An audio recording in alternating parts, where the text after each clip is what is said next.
CM Chandrababu Naidu తన మంత్రివర్గ సహచరులతో నిర్వహించే ప్రతి సమావేశంలో ప్రధాన అజెండా విపక్ష నేత జగనేనట. దాంతో చంద్రబాబు వద్ద పనిచేస్తున్న సీనియర్ మంత్రులు కొందరు మన కేబినెట్లో జగన్ కూడా ఉన్నట్లుంది, నిత్యం ఆయన గురించి మాట్లాడుకుంటున్నామని సెటైర్లు వేస్తున్నారట. తాజాగా జరిగిన మంత్రివర్గ సమావేశంలో అయితే చంద్రబాబు ఏకంగా జగన్ కు సంబంధించిన వీడియోలు కూడా ప్రదర్శించడంతో ఈ చంద్రబాబుకు ఏమైంది అంటూ పలువురు మంత్రులు నవ్వుకుంటున్నారట. చంద్రబాబు ఏకంగా మంత్రివర్గ సమావేశంలోనూ జగన్ సినిమా చూపించారు.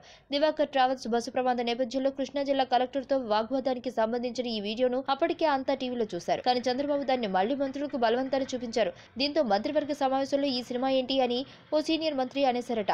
అయితే చంద్రబాబు కోసం జగన్ తీరును మంత్రివర్గ సమావేశం ఖండించింది. కాగా జగన్ తీరుపై అధికార పార్టీ అభ్యంతరాలు వ్యక్తం చేస్తున్నాయి. వైసీపీ మాత్రం తన వెర్షన్ స్పష్టంగా వెల్లడిస్తుంది. డ్రైవర్ బాడీకి పోస్టుమార్టం చేయకుండానే పంపాలని చూశారని, అలా చేస్తే కలెక్టర్ జైలుకు వెళ్లాల్సి ఉంటుందని మాత్రమే ప్రతిపక్ష నేత జగన్ అన్నారని, ఇప్పటికీ తాము అదే మాటకు కట్టుబడి ఉన్నామని వైసీపీ చెబుతుంది. ఇదంతా ఎలా ఉన్నా చంద్రబాబు మంత్రివర్గ సమావేశంలో మాత్రం ప్రధాన అజెండా జగనే కావడం ఆశ్చర్యకరం.